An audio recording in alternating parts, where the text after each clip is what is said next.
कृष्ण गोविंद गोपाल कृष्ण गोविंद गोपाल गाते चलो कृष्ण गोविंद गोपाल गाते चलो कृष्ण गोविंद गोपाल गाते चलो कृष्ण गोविंद गोपाल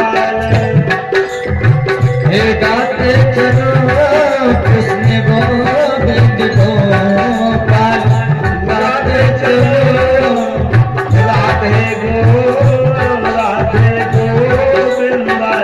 गोपाल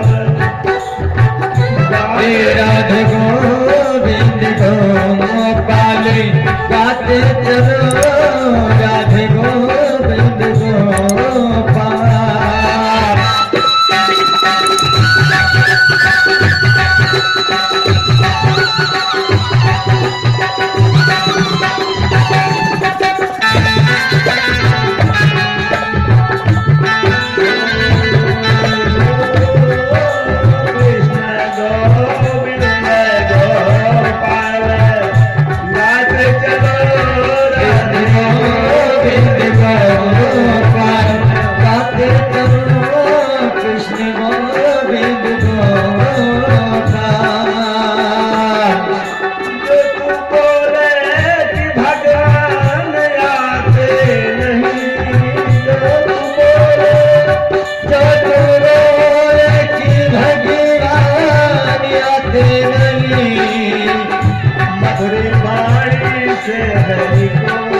अरे बुलाते नहीं मधुरी वाणी से हरि को बुलाते नहीं मधुरी वाणी से हरि को बुलाते नहीं तेरे गजराज से तेरे गजराज की तुम लगाते चलो कृष्ण गोपाल गाते चलो कृष्ण गोविंद गोपाल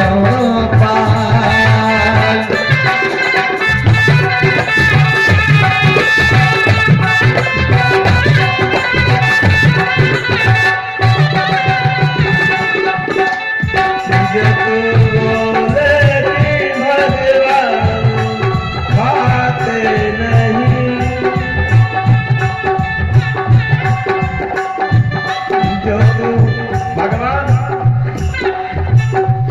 जब प्रेम से बुलाता है तो भगवान आते हैं और जब प्रेम नहीं है तो समझ लो आपका मन मंदिर बिल्कुल खाली नहीं है, विकारों से भरा हुआ है, उसमें मैल जमी हुई है, बिल्कुल गंदा है। इस गंदे घर में भगवान कैसे आएंगे? मन को पवित्र कर, मन को अपने पवित्र कर, धन को भी पवित्र कर लो। क्या होगा? समरिया दौड़ा आएगा, राधा को लेकर आएगा, कोई रोक नहीं पाएगा। लेकिन जब प्रेम से बुलाएगा, प्रेम से बुलाया था, किसने बुलाया? जब प्रेम आया, संकट की घड़ी आई, एक हाथी देख लिया कोई सहारा नहीं है, तो संकट जब आया तब पुकारा तो, लेकिन उसने एक बार आह भर के प्रेम से भगवान को पुकारा, त्रिलोक की धाव धाव कोई न सहारा। तो भगवान आई। तो गजराज जैसी टेर जब लगाओगे, भक्त प्रहलाद जैसे जब भगवान को पुकारोगे तो भगवान दौड़े आएंगे। समझो? बोले भगवान खाते नहीं, क्या आपने भगवान को खिलाया? कोई भगवान को खिलाया हो, भगवान न खाए हो, तो वो भक्त बोल सकता है, बता सकता है। हाँ हाँ, ये बात हो सकती है। इनके अपने घी लगा करके रोटियां घी चुपड़ करके बढ़िया रख दिया, 4 रोटी गिन करके रख दिया, आओ गोविंद खाओ। अब जब वो खाने का समय आया, जब अपना खाने को हुआ, आज देखा तो 4 रोटी में से 1 रोटी गायब तो आई नहीं। भगवान पता लगा खाए नहीं, चले गए। अपनी रोटियां गिन रहा है कि वो घी की चुपड़ी हमारी रोटियां 4 के 4 रखी, हाथ गया सीधे से तो घी भी मक्खन भी जो लगा हुआ तो चिकना चिकना वो भी बना। बोले भगवान तो कुछ नहीं खाए। क्यों? आपने यदि प्रेम से बुलाया है तो भगवान घी की रोटी तो खाते ही हैं, सूखी रोटी बिल्कुल सूखी जिसमें कुछ नहीं है, लेकिन उसमें है क्या? प्रेम है। जैसे कि भदर जी के साग को भगवान ने खा लिया था। आप लोग कल की कथा में ये सुने थे कि बदरानी ने छिलके खिलाए थे। तभी भदर जी ने बताया कि तो आज चूक गई, परमात्मा की सेवा नहीं की। अरे तेरे घर में वो तीनों लोग का स्वामी सच्चिदानंद परमात्मा आया और तो उसको क्या खिलाया? उसके जो केला का माल था, केला का जो गिरी था उसको रख लिया, छिलका खिला दिया हमारे भगवान को। धिक्कार है रे तुमको। अब भाई पश्चाताप करने लगी, विदुरानी चिंता करने लगी कि जरूर मुझसे बड़ी भूल हो गई, इसका प्रायश्चित कब होगा? कहीं श्याम सुंदर मेरे घर में फिर आ जाते तो अब की बार अपने हाथों से मालपुआ पूरी कचौरी सब बड़ा बड़ा करके खूब खिलाती, जी भर के खिलाती, अच्छा करके गोविंद को खिलाती। मन तो भाव बड़ा सुंदर बन गया। विदुर जी ने कहा तू क्या खिलाएगी रे पगली, जिसने छिलका खिला दिया? खिलाएगा ये विदुर खिलाएगा। अब विदुरानी खुद भाई कि चलो हमारा ही तो पति है, भगवान को आकर के मनाई करके खिला देगा तो हमारी भाग्य भी खुल जाएगी। अब विदुर जी ने जा करके भगवान श्याम सुंदर गोविंद का न्योता ले लिया, या वो गोविंद हमारे घर पहुंचे बन करके भोजन कर लो। गोविंद वहां से आ गए, भांति भांति के व्यंजन बनवा करके विदुर जी ने रख दिया। व्यंजन विविधि न जाए बखाना, तमाम भोजन रख दिया बना बना कर।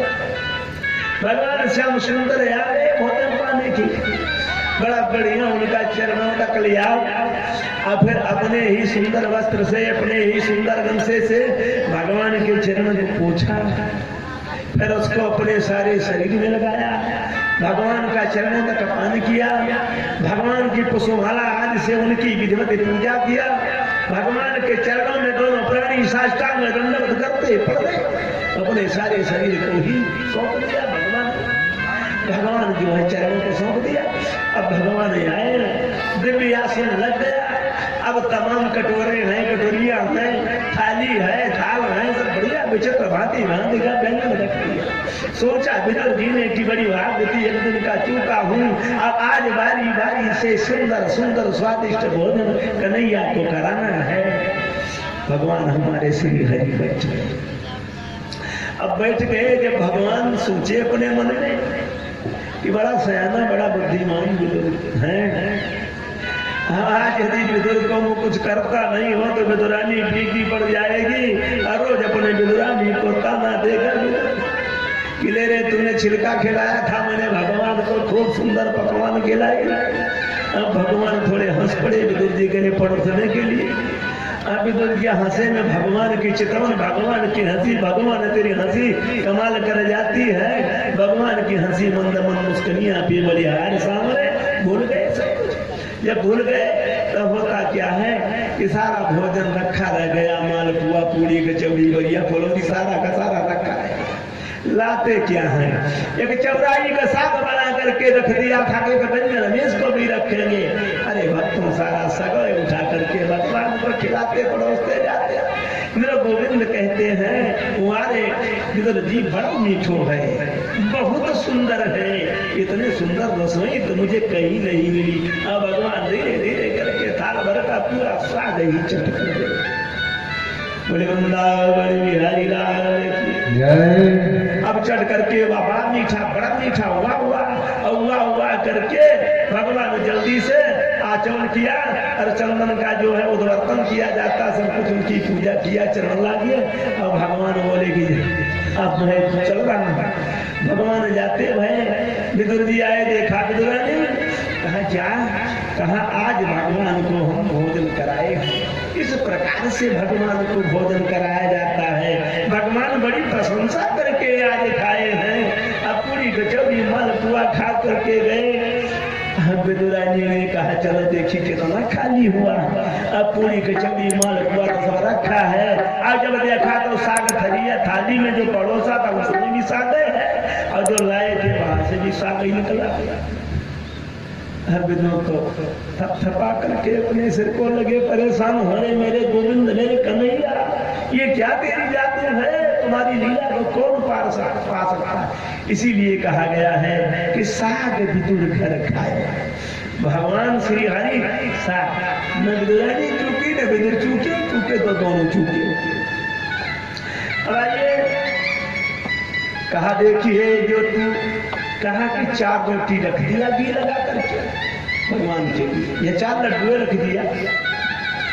कहा प्रभु आइए गोविंद तो गोविंद हम समर्पये ग्रहण सब भूतवा प्रसीद। आइए प्रभु। अब भगवान को पाने के शौकीन है ही नहीं, क्योंकि भगवान तो भूखे नहीं, भगवान केवल प्रेम के भूखे हैं, भाव के भूखे हैं। भाव देख रहे, अब भाव से आपने भगवान को पुकारा तो भगवान आपका भोग लगाए। अब आप मन में विचार करो कि हमारे जो है इस भोजन में से कुछ कम नहीं हुआ, तो ये आपकी भूल है। क्यों? इसके लिए आपको मैं बताता हूँ, प्रमाण देता हूँ। जो लोग कहते हैं कि भगवान तो खाते नहीं, सब लोग खिलाते हैं, लेकिन जब उसमें घटा नहीं, क्या खाए भगवान। देखिए एक बात बढ़िया से याद कर लीजिए, जिस प्रकार से फूल आप लोग देखते हैं, ये फूल पेड़ से निकला, यही नहीं जितने फूल निकले, तो जितने फूल फूले हुए हैं तो उस पर भंवरे मड़राते रहते हैं, खूब मड़राते हैं, और सारे फूलों का रस चूस लेते हैं। सबका रस जितना है सारा उसका रस चूसते हैं, खूब पी लेते हैं, मर मर के पीते हैं। अब बताइए, सारा पराग वो चूस लेते हैं, एक एक फूल में कितने इतने बड़े भंवरे बैठ करके इतना चूसते हैं, नीरस बना दिया। लेकिन वो कभी नीरस नहीं होता, बढ़िया खिल करके बढ़िया पुष्प बढ़िया खिल जाता है, उसमें कोई कमी नहीं आई। उस फूल आपको वैसे मिलेगा। इसी प्रकार से हमारे भगवान उस पराग को, उस प्रेम रूपी पराग को आकर के पाते हैं, भोग लगाते हैं, खाते हैं। खिलाओ प्रेम से। जब भगवान खाए, रोटियां चुप गई, तब तो मानो संसार है। भगवान खा करके वो उसको समाप्त नहीं करते, उसकी वृद्धि करते हैं, बढ़ाते। देखिए कहीं भी आपको कुछ करना है, ऐसा भी ब्रह्म जो भंडारा हो, विवाह हो, कुछ हो, भगवान का निमंत्रण ले लिया, पवित्र रसोई बननी चाहिए। आज ऐसी रसोई में भगवान भोजन नहीं करते। भगवान के लिए पवित्र मंत्र, पवित्र धन, पवित्र व्यवस्था, पवित्र ब्राह्मणों के द्वारा वेद मंत्रों से उच्चारण करके नहीं वेद मंत्र आता तो हाथ जोड़ना जानते हो आप। तो आपकी दी हुई वस्तु मैं आपको समर्पित कर रहा हूँ। मेरा मुझको कछु नहीं, जो कछु है सब तो। अब भाई तेरा तुझको सौंपता, क्या लागे है मौत, हमारा तो कुछ है नहीं, आपने दिया उसी को मैं आपको दे रहा हूं। भगवान सांवला जानता है, प्रभु जानते हैं, अब बड़े प्रेम से उसको पाते हैं। फिर पाने पर क्या कर देते हैं, वो उसमें हर एक दिन भगवान ने द्रौपदी को अक्षय पात्र दिया था, है ध्यान में। जब महाभारत में काम्यक वन में निवास करने वाले 5 पांडव द्रौपदी के साथ निवास कर रहे, तब वहां मन में सोचा, अब दुर्योधन तो रोज व्यवस्था कर रहा था, अपने दुर्वासा मुनि उसके यहाँ आए, उसकी सेवा किया दुर्वासा जी की, और कहा महाराज, कहा जरा हमारे पांडवों भाइयों पर हमारे कृपा कर दिए, जाकर के वन में रहते हैं, जाकर के कृपा अपने सब शिष्यों के साथ जाओ। अब 10,000 चेले को लेकर के दुर्वासा ऋषि जाए के अरे युधिष्ठिर महाराज के आश्रम पर पहुंच गए। अब युधिष्ठिर जी देखे तो उठ करके दंड प्रणाम किया, प्रभु जय हो, आपकी कृपा दृष्टि हुई, आप हमारे यहाँ पधारे हैं, आज मैं धन्य हो गया आपके आने से। दुर्वासा ने कहे, राजन युधिष्ठिर दंड तो हो गए, लेकिन ध्यान रखो 10,000 चेले हमारे साथ हैं, हम जाते हैं नदिया में नहावेंगे सब लोग, नहाने के बाद सब आएंगे तो हमारे यहाँ सब लोग भोजन करेंगे। अरे बताइए, जंगल में रहने वाले बेचारे जिनके पास कुछ नहीं है, एकदम परेशान है, घर से निकाले हुए वन में पड़े हैं, कोई ठिकाना नहीं है, न बर्तन है, न सामग्री है, न कोई व्यवस्था है। आज 10,000 चेला के साथ वो भी दुर्वासा ऐसे महाराज पहुंच जाए। क्या हुआ? युधिष्ठिर महाराज आए। देखिए, आज किसी भी प्राणी के यहाँ कोई आता है तो एक बढ़िया सीधी सी बात है, कितना भी महान हो, कोई आ गया क्या खिलाएगा? जाए करके श्रीमती जी के पास अपने धर्म पत्नी के पास पहुंचते हैं, भाई देखो कुछ व्यवस्था करो, आ गए हैं हमारे कुछ तो व्यवस्था अंदर से करती है, तो कुछ व्यवस्था दे देती है। ऐसी भी एक कथा आई है। एक महोदय थे, तो वो अपने जीवन काल में उनको संतों से और महात्माओं से बड़ा प्रेम आया। उनका नियम था, जो भी संत आ जाए तब बड़े श्रद्धा से उसकी सेवा करते थे, चरोदक लेते थे। अब अपने घर पर बुला करके कोई अतिथि आ जाए, संत आ जाए, ब्राह्मण आ जाए, कोई भिक्षुक आ जाए, सबकी सेवा किया करते करते अब उनकी पत्नी जो रही श्रीमती जी तंग आ गई बिल्कुल। कहा ये रोज रोज यही लगाए रहते, इनका धंधा बन गया है। अन्यथा का जब देखो चाय बनाओ, भोजन बनाओ, ऐसी व्यवस्था करो, सब व्यवस्था करना पड़ता, बड़ी दिक्कत। संयोग से गए वो ठाकुर साहब बड़ी श्रद्धा से, बड़े प्रेम से गए, जाकर के घूम करके एक महात्मा जी मिल गए। एक बगीचा था, महात्मा जी में बैठे हुए थे। कोई भी महात्मा हो, कैसा हो, देखे, देख करके कोई प्रणाम किया। हमारा थोड़ा इस दास के यहाँ भी चले चलते। बेचारा के अच्छे साहब हैं, बढ़िया हैं, धर्मिष्ठ हैं, चलेंगे तो सत्कार करेंगे, अच्छी बात है। स्वीकार कर लिया, साथ साथ में चले गए। दरवाजे पर पहुंचे, ठाकुर साहब बड़े प्रेम से निकले, बड़े सच्चे भक्त, बढ़िया सेवक। सोचा चल करके महात्मा जी की सेवा किया जाए। वे घर में बाहर बैठा दिया, कंबल उम्बल बिछा करके महाराज बैठ गए। अपने घर में गए, चतुराइन साहब से बोले, कहा देखो, डरते डरते गए, बेचारे के स्वभाव है, तंगाई जाती है, अभी जो है उल्टा सीधा बोल। सुना है हमारी बात, सुनो भाई, नाराज ना होना, एक बात हमारी सुनिए। क्या सुन लिए? तो कहा कि तो जाना, अरे कहा हमने जान लिया कोई तुम्हारा रिश्तेदार, सगा सगीला कोई लेकर के आए होंगे तुम। चुप, शांति से बोलो, आवाज बाहर चली जाएगी। कितने दिन तक सामने से बोलो, कितना दिन तक बोलो? कहा दीदी चुप रहो, हम भी हाथ बटा लेंगे, काम कर। संयोग से तो ये परानी घर घर आए, तीसरा कोई आए। कहा थोड़ा हम भी हाथ बटा लेंगे, तू जल्दी जल्दी कर, अभी सागवागमनिया हम भी करा देते हैं। अच्छा बता, सब धो हाथ करके भी हम भी दुरुस्त कर देते हैं। अतेरी बतेरी ने साफ बोला, हम भी साफ कर दो, महात्मा जी आए हैं। कहा भाई ठीक है, हम करेंगे, चलो आप ना करो, हम कर लेंगे। क्या बताओ, सामान सब है महात्मा जी के लिए। क्या देखो जाकर के, जब रोजे तुम्हारे गांव महात्मा आते हैं तो हम कहते हैं महात्मा की सेवा करें। क्या भाई, महात्मा जी दरवाजे पर बैठे हैं, ठाकुर साहब अंदर गए तो देखा सब पात्र टटोलने लगे, कहाँ मीठा है, कहाँ दावल है, कहाँ चावल है, कहाँ का सब देखा। भगवान कृपा से जब गए देखे तो एक डिब्बे में घी रखा था, देखा उसमें से घी निकाला हुआ। कहा ये महात्मा जी आ गए हैं, ये जूठा मीठा हो गया होगा घी, तो महात्मा लायक नहीं। महात्मा भगवान का स्वरूप है, ब्राह्मण भगवान का स्वरूप है, इसलिए हम कहता कि महात्मा अच्छा तू ये काम करो, तू जल्दी से भोजन बना लो, एक पिपिया हमको दे दो, अभी मैं घी ले करके खिड़की के रास्ते से आता। धन्य ठाकुर का निकल दिए बाहर चलाने के लिए, बड़ी दूर निकल गए। अब इधर ठकुरानी ने सोचा कि भाई, ठकुरानी जी ने सोचा कि मामला तो कठिन है, अगर कुछ किया न जाएगा तो रोजे रोजे बाबा लोग तंग कर देंगे, तो रात आकर के दरवाजे के किनारे अब दो बार को झूठी मूठी की खांसी वांसी आई, आवाज पड़ी। अब बाबा जी दरवाजे से देख रहे हैं कि अभी तो ठाकुर साहब आए हैं, देर क्यों किया। इतने में जब देखा ठकुरानी खड़ी है तो घूम करके देख ही दिया। अरे कहा ये बाबू साहब कहाँ चले गए?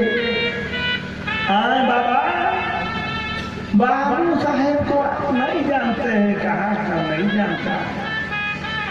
कहा कुछ जानते हो? कहा बड़े दयालु हैं, बड़े सज्जन हैं, हृदय के हैं, और ये जो है भगवान के भक्त हैं, बड़े मान भाव, बड़े सुंदर है, मेरे धर्मात्मा। कहा बाबा धर्मात्मा तो नहीं है, हमारे यहाँ का एक नियम है बाबा, वो गए हैं पहरुआ लाने। पहरुआ जानती हो? मूसल, मूसल जो धान वन कूटा जाता था पहले, मूसल। राम मूसल लाने के लिए गए हैं बाबा। बाबा ने कहा बेटा मूसल क्या करेंगे? कहा बाबा हमारे बाबू साहेब का ये नियम है कि कोई संत महात्मा पुण्यतिथि मिल जाता उसको पकड़ लाते, बड़े प्रेम से लाते हैं, खिलाते हैं, पिलाते हैं, उसके बाद फिर हम दोनों प्राणी उनको वखली में रख करके कूटती हैं उनकी मूसल से। महात्मा जी ने कहा कि ये तो बात पटती नहीं है। कहा महाराज एक मूसल है हमारे घर में, दूसरा लाने के लिए गए हैं, अब अभी बस आ जाएंगे, भोजन तैयार है बाबा, भोजन आपके इंतजार में, बिल्कुल आपकी प्रतीक्षा कर रहा है, अभी आपको भोजन मिलेगा। अब बाबा ये पहुआ आप बस थोड़ी देर के मेहमान हो, आप अभी कूट काट के दर्शन कर दिए जाओगे। महात्मा जी ने सोचा विचारा कि जिनकी घर में इतनी प्रबल अपनी दावा कर रही है, तो बाप रे बाप हो सकता है मामला कुछ गड़बड़ झाला हो, काहे का बड़ा प्रेम से बाबू साहब हमको लेकर के आए हैं, हो सकता है इसमें क्या दाल में मसाला हो। कहा भाई अब हमको ऐसा तो मामला बनेगा नहीं। आप इतना कह के तो बबुआई चली गई अंदर। अब महात्मा जी ने सोचा कि जय सिया राम, भागो अपना काम देखो, अब सही हुई झूठा हुई, बाप रे बाप ऐसे दरवाजे का लेन देन नहीं करेंगे। महात्मा जी अपना उठाए झोलिया वोलिया लेकर चलते हुए थोड़ी दूर चले। अब भैया बाबू साहब आते हैं उधर पीछे से, खिड़की से अंदर आए, कहा भोजन तैयार है। कहीं बिल्कुल भोजन, कहीं महात्मा जी कहाँ गए? अरे कहा महात्मा जी तुम गए? कहा क्या हो गया? कहा बताओ ऐसा ऐसा बाबा लेकर चले आते हो, वो मूसल मांग रहा था हमसे, मैंने वो मूसल वही धान कूटने वाला मुसलमान से मांग रहा था, ऐसा बाबा पता नहीं क्या करेगा मूसल। बाबा ने कहा, बाबूजी ने कहा कि भाई अरे जब ये मुसलमान बड़े तो बताओ ये काट की औकात कितनी बड़ी, तो उनको दे नहीं पाई। अरे राम कहा ये मुसलमान है, कलिया से व्यवस्था कहाँ से हुआ? अरे कहा राम राम। अब महात्मा जी ने कहा तो जल्दी कर, मैं मूसल लेकर जाता हूँ, बाबा लेकर आता हूँ। अब मूसल लेकर के बाबू साहेब दौड़ पड़े और देखा तो खदेड़ते दौड़ते। अब बाबा जी मुड़ गए, बाबा हे बाबा ठहरो।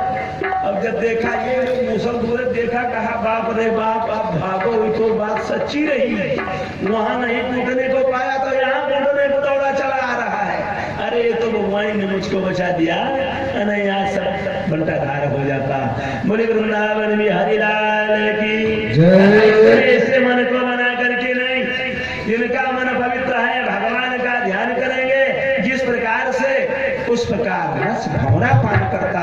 इसी प्रकार से भगवान स्वयं ही अपने भक्तों के दिए हुए भोग लगाए हुए सामग्री को भगवान पाते हैं। और जिसमें भगवान का तुलसी दल पवित्र भोजन बढ़िया शुद्ध भोजन अब मिल जाता है, भगवान उसको पाते हैं। जब कोई जो है देता है तो भगवान उसे ग्रहण करते हैं और उसकी रसोई, उसका भंडार और बढ़ जाता है, कम नहीं होता है।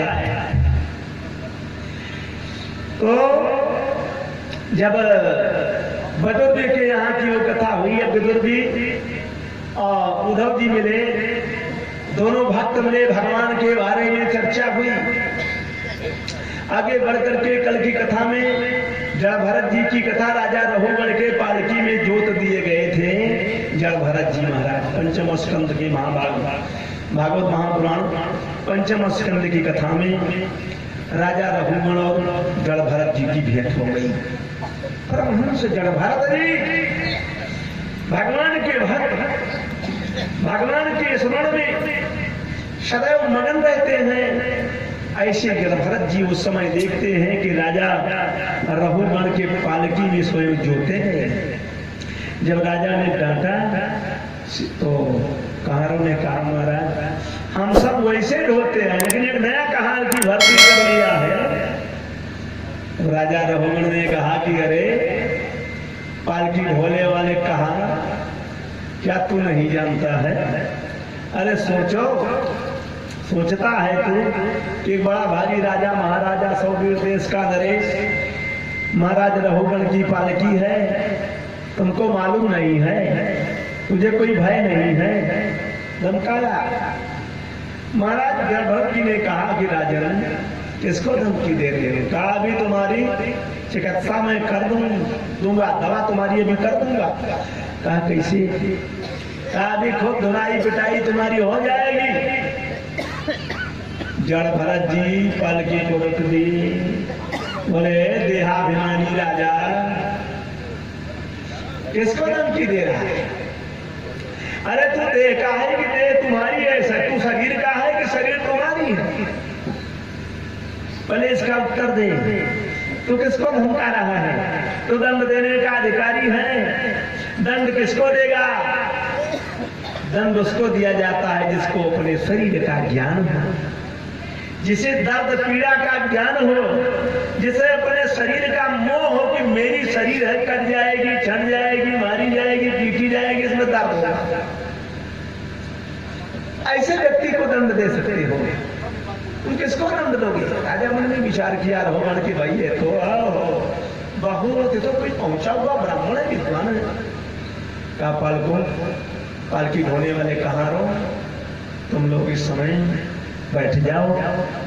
उतर करके तुरंत ही चरणों में गिर पड़े और कहा महाराज कृपा करके, हमको लगता है कि आप ब्राह्मण देवता तो नहीं है, मुझे बड़ा भय लग रहा है, आपसे मैं डर रहा हूँ, मैंने बहुत घोर अपराध कर दिया है, आप किस देश में भ्रमण कर रहे हैं, मैं आपको नहीं पहचान सका, आप जनेऊ भी आपके शरीर पर है, वो भी जो है मल धूल के जम जाने से कम ही दिखाई दे रहा है, कम ही दृष्टिगोचर हो रहा है। इस प्रकार से हे ब्राह्मण देवता, जो अज्ञात में बिना जाने जो हमसे अपराध हो गया, नमो विनेभ्यो, हे ब्राह्मण देवता आपको मेरा नमस्कार है, प्रणाम है। ब्राह्मण ने कहा कि राजन इसमें कोई दिक्कत की बात नहीं है, आप हो कौन का, हमको जान करके क्या करोगे? हम कुछ नहीं हुए, एक अवधूत, एक देखने में आपको जो लग रहा हूं, मेरा तो काम है परस्वार्थ करना, और पालकी जो ढोता है जिसको ये पता है, दर्द है कि मैं पालकी धो रहा हूं, ये देहाभिमानी का काम है, जिसको अपने शरीर का अभिमान है। हमारी क्या दिक्कत? चाहे पालकी ढोए चाहे पत्थर ढोए, कुछ भी हमको करो, कोई दिक्कत नहीं। अब तो राजा जकड़ करके पैर को पकड़ लिया रघुगण, महाराज कृपा करो, हमारे अपराध को क्षमा करो और आप अपना परिचय दीजिए प्रभु, आप ब्रह्म ज्ञानी ब्राह्मण है, अब उससे बड़ा अपराध हो गया है, मुझे बड़ा भय लगता है। राजा ने कहा, रघुगण ने कहा कि ना हम भी संगे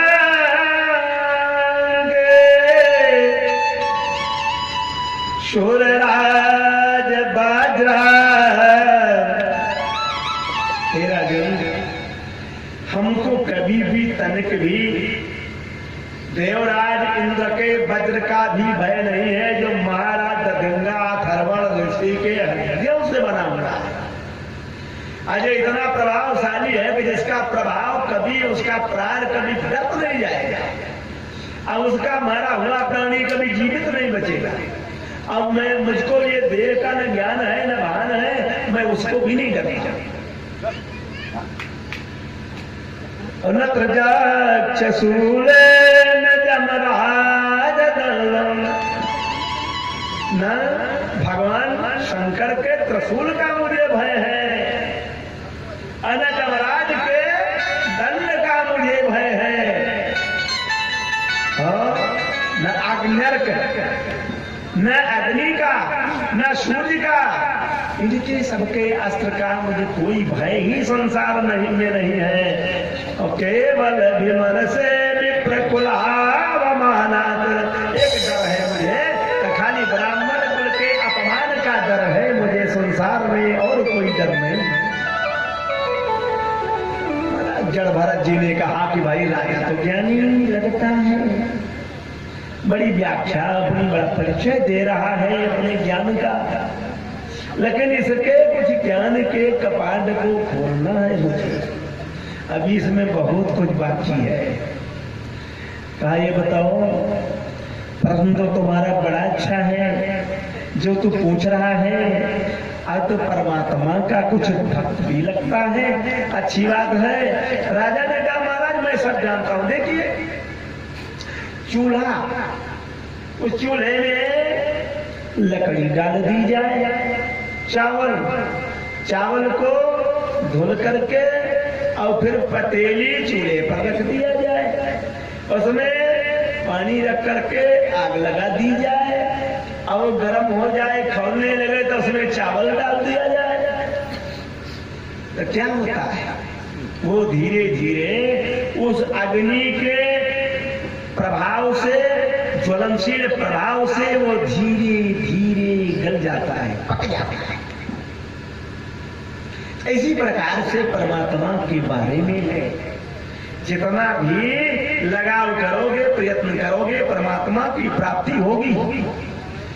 तब तो जड़ भरत जी ने कहा कि है पहुंचा हुआ, ठीक है, लगा तो अपने को ज्ञानी बन तो रहा है राजा, लेकिन इधर कहा देखो परमात्मा के बारे में बहुत कुछ तलाश करना पड़ता है। बोले क्या है? राजा ने प्रश्न किया महाराज भगवान के बारे में मुझे बताओ, भगवान कहाँ मिलेंगे, किस उपाय से भगवान मिलते हैं, वो मुझे बता दें। जड़ भरत जी ने कहा रघुगण तपसायन जाति अन्नोचे जया, अन्नोचे जजा नंदर वपड़ा ग्रहादवा। राजा रघुगण ने कहा कि भगवान को तपस्या करके ऋषि लोग पाते हैं। अरे कोई बताओ, मैं भी जा करके तपस्या करूं और भगवान की प्राप्ति करूं, भगवान मुझे मिल जाए। भगवान ने कर दिया ना ना ना, तपस्या से उस भगवान को कदापि नहीं पाया जा सकता। तब तो संशय में पड़ गया रघुगण की, भाई जब तपस्या से भगवान नहीं मिले, रघुगण होता तपसा में जाती नोचे जया, कहा तो यज्ञ किया जाए, बढ़िया बढ़िया सुंदर यज्ञ, देव यज्ञ सुंदर, जहां बढ़िया सोमर सुपान करा करके भगवान को प्रसन्न कर लिया जाए, राजसूय यज्ञ सुमेध यज्ञ याद करके भगवान को प्राप्त कर लिया जाए, दर्शन सुलभ हो जाए। जड़ भरत जी ने कहा कि भगवान इतना सस्ता नहीं है, इतना सस्ता नहीं, भगवान की जब चाहो यज्ञ कर लो अब भगवान मिल जाए, ऐसा नहीं। बोले तब क्या करें? नर नर पवनात् ग्रहात् कहा अच्छा, अपने शरीर का सब कुछ सुख त्याग करके, घर को त्याग करके, बाहर जा करके संन्यास आश्रम में प्रवेश कर ले तो भगवान मिलेगा। रामगण की बातें सुन करके जड़ भरत जी ने कहा ना बाबा भगवान नहीं मिलेगा। बोले फिर कैसे मिलेगा? रघुगण तपसान जाति, अरे नाचे जया न निर्वपणा न छंदस। कहा तो फिर ये बताओ पंडितों के बराबर हम भी चल करके उनके शरण में जाएं या व्याकरण पढ़ लें हम, और व्याकरण पढ़ करके भगवान की स्तुति प्रार्थना करें? कहा ना बाबा भगवान मिलने बोले फिर कैसे? कहा न छंदस नहीं बजला सूरज। कहा तो जा करके बढ़िया अपनी समाधि लगा करके जल में तप करूं और जल में बढ़िया ब्रह्मदेव की उपासना करूं और मुखबर पानी में दिन रात खड़ा रहूं, भगवान को पाऊं। कहा ना ना। कहा तो फिर अग्नि को लेकर के अब देखा है कि पंचाग्नि तपाने वाले लोग बैठ जाते हैं, बालू के रेता में जेठ की दोपहरिया में नीचे की तप रही है और उसमें नंगे मंगे बिल्कुल बैठे हुए हैं। अब ऊपर से क्या करते हैं, बढ़िया आगी के कड़ाई भर करके सिर पर रख लेते हैं। कहा यही जा करके करो, लेकिन भगवान मिल जाए? कहा ना बाबा कभी नहीं मिलेगा। अरे न छंदसो नाग्नि जलाग्नि सूरजो। कहा सूर्य क्यों ना नहीं मिलेगा? कहा फिर कहा बिना महत पादर जो अभिषेकम, बिना महत पादर जो अभिषेकम। भगवान कहाँ मिलेगा? तब उस समय गण भरत जी ने बताया कहा जब संतों की कृपा होगी, जब विद्वानों के संग में जाओगे, सत्संग करोगे, तब बिनु सत्संग हर बिनु सत्संग विवेक न होई। अरे बिनु सत्संग विवेक न होई। और राम कृपा बिनु सुलभ न सोई।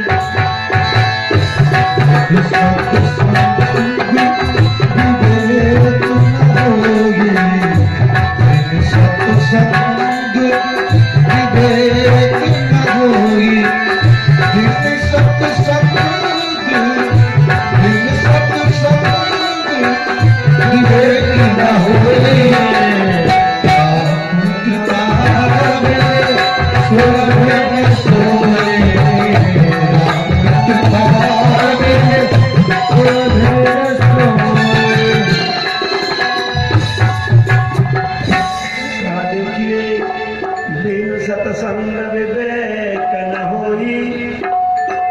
जब तक सत्संगति में नहीं जाओगे कहीं भी परमात्मा नहीं मिलेगा। परमात्मा सत्संग से प्राप्त होता है। अरे कहा संत वही जो तजे ममता अरवानंद में हरि को गुण गावे। संत वही जो तजे ममता अरवानंद में हरि को गुण गावे। और जोगी वही, हर जोगी वही जो रंगे मन आपन और आने सुसंग में ध्यान लगावे। और पुत्र वही है, पुत्र वही जो नवे पित को और करी पुरुषार्थ को दिखलावे।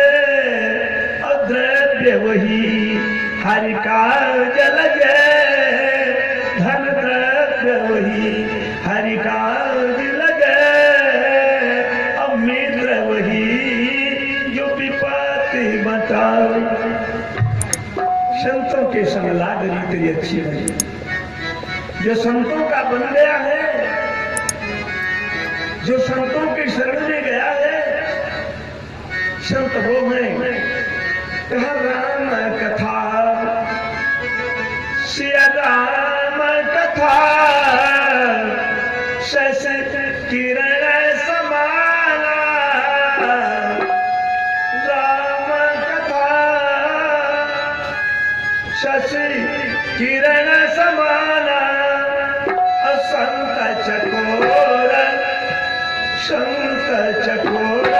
करहि यही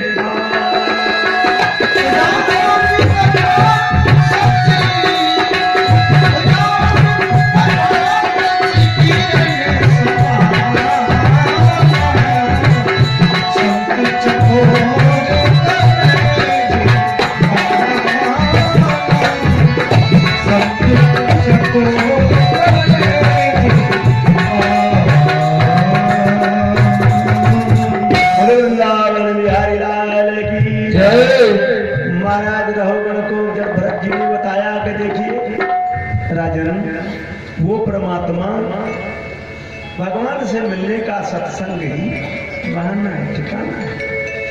सत्संग में ही भगवान मिलते। अच्छा भाई किसी को देखो सूरदास जी में भगवान के परम भक्त कहा जाता सूरदास जी जन्मांध रहे, असही है।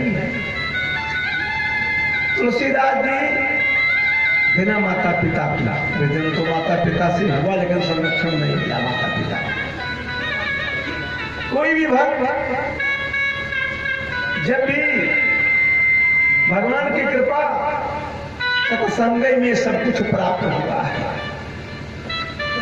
सत्संग से ही कहा है जो जैसी संगति करी सो तैसे गुणी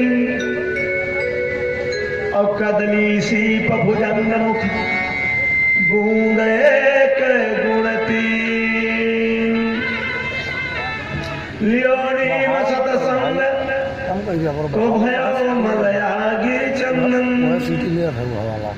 वही को सब हिम को लोहा पारस परस दर्श दरसत हुई कुंदम अब वो पास से बोल दिया था सीटी मिलो सुर शरीरार सार मिहचे सो गंगा मिश्री सो मिल बांस तुलेता हूँ के संगा लोह में करो नौका मिले साखी सकल सुन लीजिए साधु संग मिल साधु सिया राम नाम रस पीजिए। सत्संगत का बड़ा प्रभाव होता है, सत्संग का ही प्रभाव है। हानि कुसंग सुसंगत लाहू हानि कुसंग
जब कुसंग में पड़ जाओगे, जब कुसंग में पड़ जाओगे तो नुकसान होगा। लाभ कहाँ मिलेगा? जब सत्संग में जाओगे तो वही लाभ मिलता है। इसलिए लाभ का प्रभाव, एक सत्संग का प्रभाव किस प्रकार से, देखिए एक छोटा सा लोहे का कांटा, छोटा सा, चाहे पल भर का हुए चाहे किलो भर का हुए, अरे जा करके पानी में डाल दो, सारा का सारा डूब जाएगा। लेकिन कहीं उसको काठ में लगा दो, अरे काठ की नैया पर लदा हुआ, अरे कुंटलों तमाम सोने जो है, वो लोहे जो है उस पार कर जाते हैं, नदियां पार कर जाते, नहीं करते। संग का प्रभाव है उसका। इस प्रकार से समझाया महाराज जी ने। कहा देखिए राजन, भगवान मिलेंगे सत्संग से। चलिए, जड़ भरत जी के कथा में रघुगण जी को ज्ञान हुआ और वो सदा के लिए भगवान के भक्त बन गए। परम योगी महाराज जड़ भरत जी भगवान का स्मरण करते हुए अपने शरीर को त्याग करके भगवान के परम धाम का लाभ करते हुए पहुंचे हैं छठवें स्कंद में। आपने सुना है अजामिलोपाख्यानम, कहा व्याधस्याचरणं ध्रुवस्य च वयो विद्या गजेन्द्रस्य का कुवजायाः किं नाम रूपमधिकम् किं च तत् सुदामनो धनम् किं च तत् सुदामनो धनम्। जिन भगवान की कृपा अपने भक्तों पर ऐसी हुई कि सबका सब मनोरथ पूर्ण हो गया। उन भगवान की कथा में अजामिल की कथा आई है। अब कथा चलेगी थोड़े में सारांश। अजामिल नाम का एक ब्राह्मण जो कानिकुब्ज ब्राह्मण था, अजामिल धनाढ्य को भी कहा जाता है। अजामिल जो अपने आप में मस्त रहा है मजे में, वो भी कहा जाता है। अजामिल पढ़ा लिखा भी, बुद्धिमान भी था, लेकिन वही संसर्ग उसका जो है संग को संग। जब उसका अच्छा संग था तब उसका नाम अजामिल था। उसने राज्य किया, खूब सुख का राज्य किया, कोई राजा नहीं था, सुख किया। और सुख करते हुए सारे सुख को पत्नी का, पुत्र का, परिवार का, शरीर का, विद्या का, वाणी का, समाज का, नहीं सारा सुख मिला।